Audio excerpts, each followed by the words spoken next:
Pick a card between 1 and 3. 1, 2, or 3.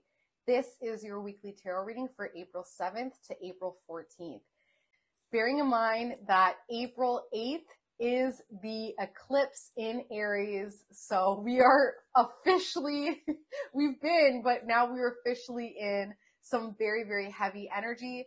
Keeping in mind that the collective wants to be informed to the point where they have the information that they need in order to really embrace this eclipse. But there has been a lot of infiltration from higher sources of authority that want the collective energy to be fearful of this eclipse. So don't feed into it. Obviously do what you need to do to feel prepared, right?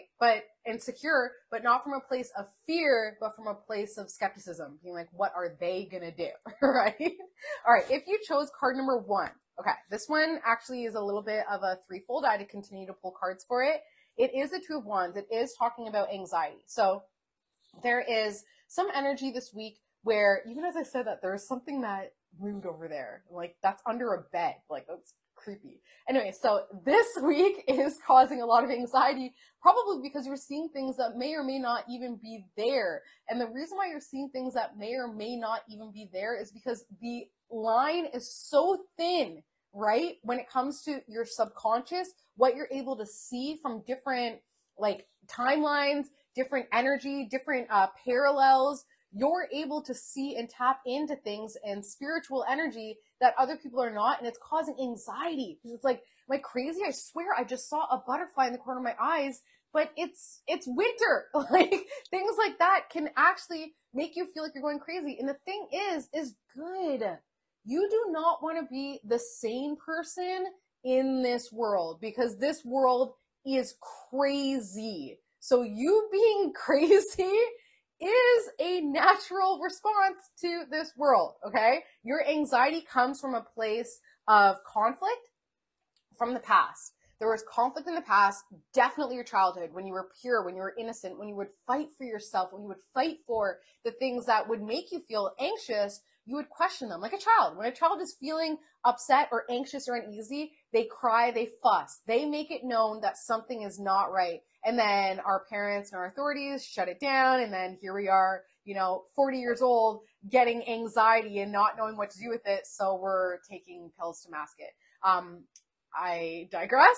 The conflict, what was sourcing that conflict? Because I asked, what was the conflict? And what you didn't see with that conflict in the past that started your anxiety was that you were isolated for it. So something as simple as going back to being a toddler who is suffering from anxiety, not feeling right, something feeling off. Maybe it's just the collective energy feels off, right? My kids freak out during the full moon and the new moon. So something feels off and the anxiety is creating a response, a tantrum, a bodily action or reaction. And what that did was we got isolated. So grounded, time out, a friend saying you're no longer my friend, the corner in kindergarten. Like, I got put in the corner so much in kindergarten for talking and now I get paid to talk.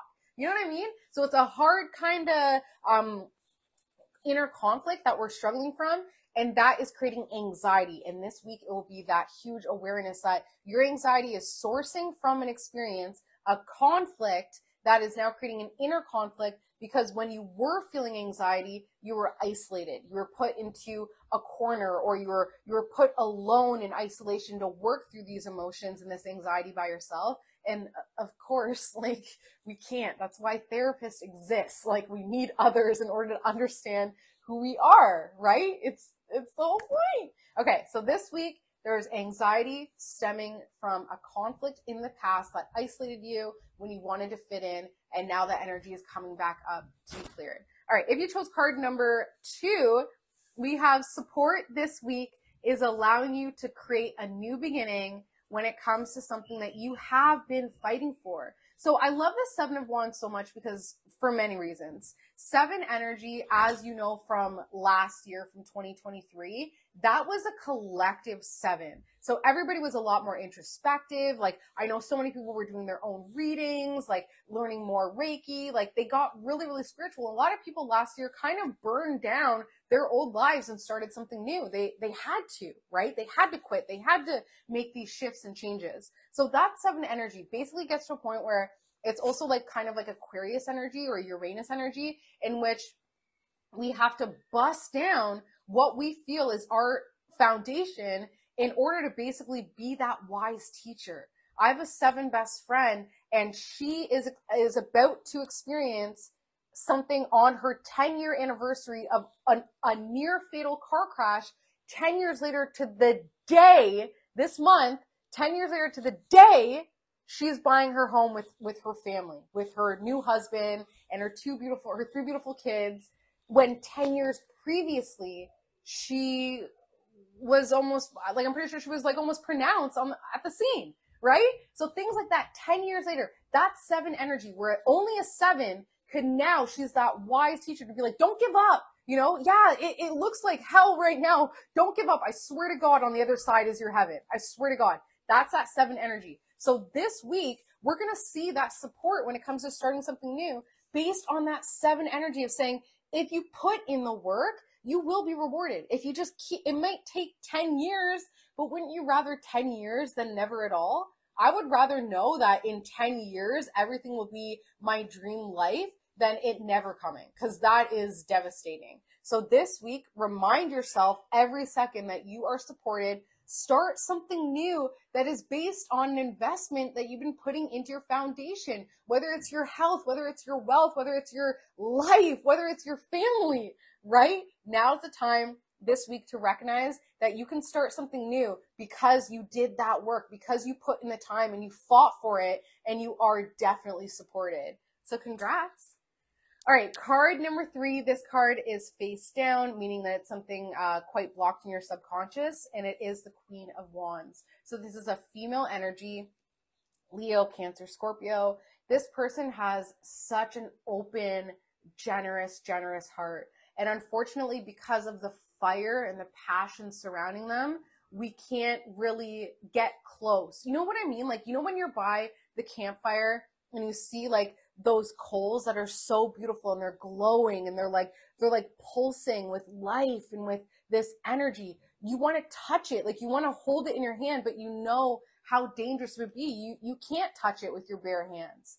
So that's this female fire sign energy, this Leo, Aries, Sagittarius. They are so beautiful and so magnetic, and you want to hold them and touch them and be able to really feel them, but you know that that would hurt you. You know that it's so dangerous to do that. So you basically have to take a step back and marvel at them. And I think where we as humans start to be like, well, is when we start to question, like, maybe I'm the one that's special enough to hold that piece of coal. Maybe I'm the one. Maybe it's a child who doesn't know any better. At the end of the day, you will get hurt because our human bodies don't have the capacity to love fire signs and to hold their heart and their magnetism in the way that we want to. The fire does not want you to pick them up. The fire wants to destroy and burn, right? The fire wants to continue to live off of the burning, right? Off of the flame, off of that fire. And it wants to just grow and shine and be magnetic and be the center of everybody coming around in order to eat and to connect and to be in front of and to sing and to experience life. So try not to convince yourself in your own ego that this female fire sign wants to be held. They don't. She does not. She wants to be marveled at. She wants you to come together around her and be, warmed by her presence. That's it. That's it. And I think with that, it frees you both because you can stop trying so hard to hold and to handle this fire, this cold, this warmth, and you can instead just decide to toast yourself on them, to feed off them, to grow off them, and to appreciate the beauty of the flame. All right. If you would like a personalized reading, you can find me through email, beyondyoursunsign@gmail.com, or on Instagram @beyondyoursunsign. Have an amazing week, and I will see you next week.